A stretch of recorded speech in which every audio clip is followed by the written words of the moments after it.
सवा साल का अपडेट शेयर करूंगी इस वीडियो में रिबूट या मेमेलेरिया कैक्टस को लेकर। ये जो बहुत प्रीशियस है, किसी के घर पर लगे हुए दो बेबी प्लांट मैंने मांगे थे और मैं उनका थैंक्स आज तक करती हूँ। फिर मैंने इस प्लांटर में दोनों को लगा दिया था।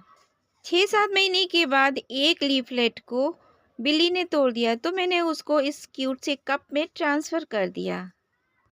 आखिरकार 1 साल 3-4 महीने बाद इसको प्रोपेगेट करने का टाइम आ गया है। अस्सलामुअलैकुम friends, welcome to my channel Shabnoor Ali. ये कैक्टस हद से ज़्यादा खूबसूरत लगता है मुझको, तो मैंने डिसाइड किया है कि ये कंटेनर तो भर जाएगा ही, साथ में जो नए बेबी पप्स निकल आए हैं इनको मैं रीप्लांट करूँगी एक छोटे से कप में, जो कि वेस्ट मटेरियल है, टूट गया है लेकिन वो भी नया था और बड़ा खूबसूरत है। पर टूट गया तो उसी में हम लगाएंगे। अब इसकी कंडीशन देखिए, इसके बेबी पप्स देखिए, 2 निकले हैं, जो एक इसमें रह गया था, एक तो बिल्ली ने तोड़ दिया था, मैंने कप में कर दिया था।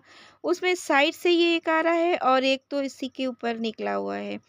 इसका कितना क्यूट सा लुक है इसको देखकर। जब ये भर जाता है पूरा कंटेनर और इसमें फ्लावरिंग होती तो माशाल्लाह देखते बनता है।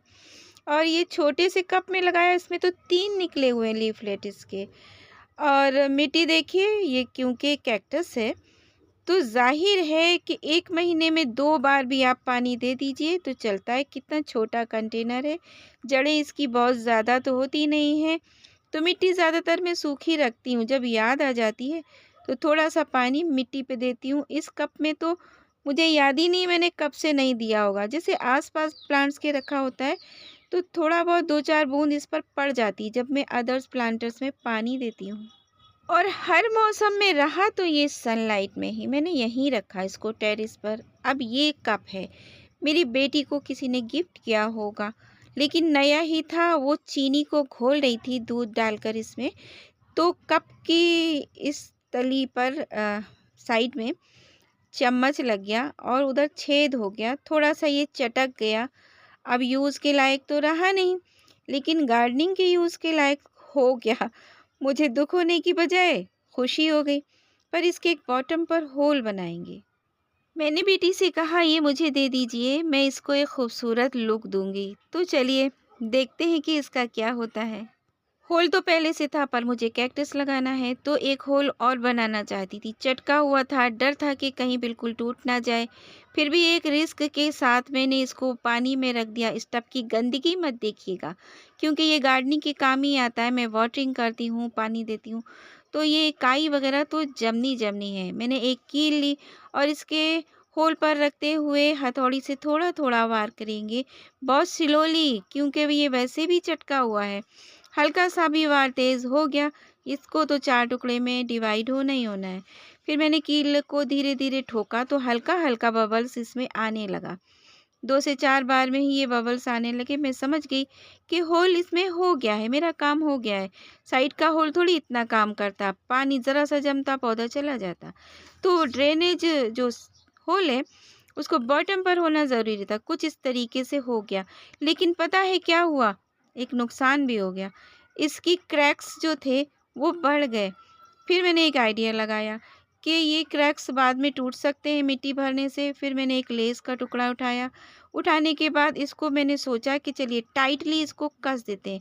सुई धागा लिया और इसको मैं टाँकने लग गई, ताकि अब ये मज़बूती से टिका रहे और किसी भी तरीके से ये सेपरेट ना हो, मतलब 2 टुकड़े में डिवाइड ना हो। तो मैंने इसको सिल दिया। सिलने के बाद और खूबसूरत हो गया। आज मैंने जसप्रीत जी का एक वीडियो देखा था। वो मेरी गार्डनर फ्रेंड हैं, बहुत प्यारी सी सिस हैं, जिन्होंने कहा था आवश्यकता ही आविष्कार की जननी है। सच साबित हो गई मेरे साथ भी, और देखिए कितना प्यारा लुक आ गया। अभी क्या है, प्लांटर तो रेडी हो गया फ्री का, बिल्कुल वेस्ट से। अब इस लीफलेट को, मतलब फ्री का प्लांट भी, ये कॉस्टली प्लांट्स आते हैं, आप कभी भी इसका रेट पता करके देखिएगा। 300-350 का एक पप आएगा। तो मिट्टी इसकी मैं तैयार कर रही हूँ। मिट्टी बिल्कुल हर मिट्टी इसको नहीं दी जा सकती, बनाना पड़ता है। 40% आप ले लीजिए मिट्टी, 20% लीजिए रिवर सैंड यानी बालू या मोरंग, और 20% लीजिए आप कंपोस्ट। या तो आप लीफ कंपोस्ट लीजिए या वर्मी कंपोस्ट या काऊ डंग कंपोस्ट। और 20% लीजिए चारकोल का पिसा हुआ पाउडर और या फिर कुछ मोटे-मोटे से टुकड़े। अब इन सब को कैसे डालना है क्यूट कंटेनर में, वो आप देखिए। देखिए, ड्रेनेज होल को कवर करने के लिए हम कोयले के बड़े टुकड़े इस्तेमाल करेंगे और जिससे कि वो बड़ा-सा होल ढक जाएगा और पानी बहुत जल्दी नीचे नहीं जाएगा। फिर उसके बाद हम इन सारी चीज़ों को मिक्स कर देंगे। अच्छा, फंगिसाइड में कोई और नहीं यूज़ कर रही हूँ, क्योंकि ये जो चारकोल यानी कोयले का पाउडर मैंने बनाया है ना, वो बेस्ट फर्टिलाइज़र के साथ-साथ एक फंगिसाइड भी है। एस्टीमेट या अनुमान तो बहुत अच्छा था। देखिए, जितनी मिट्टी बनाई थी वो कप उससे मेरा भर गया। मुझे इसको भरना ही था। अब क्या करूँगी, सेपरेट करूँगी इसके बेबी पप्स को। तो देखिए, बस छूते ही ये निकल जाते हैं, जैसे कि बस तोड़ने के लिए ही निकलते हैं। वैसे इसको थोड़ा बहुत स्किन डायरेक्ट छू भी सकते हैं, लेकिन इसके इतने महीन काँटे होते हैं कि अगर स्किन के अंदर घुस गए तो निकालना बहुत ही मुश्किल है।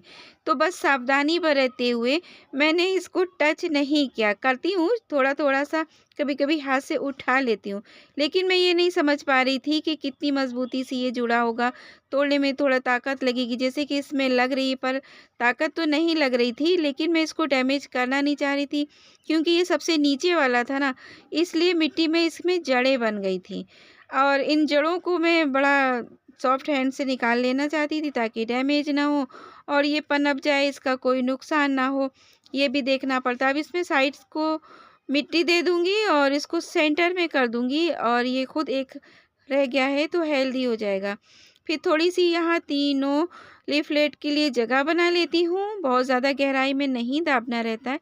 जिसकी जड़ें हैं तो उसको सिर्फ़ जड़ों को ढकना है मिट्टी से और बाकी को सिर्फ़ रखना है मिट्टी पे।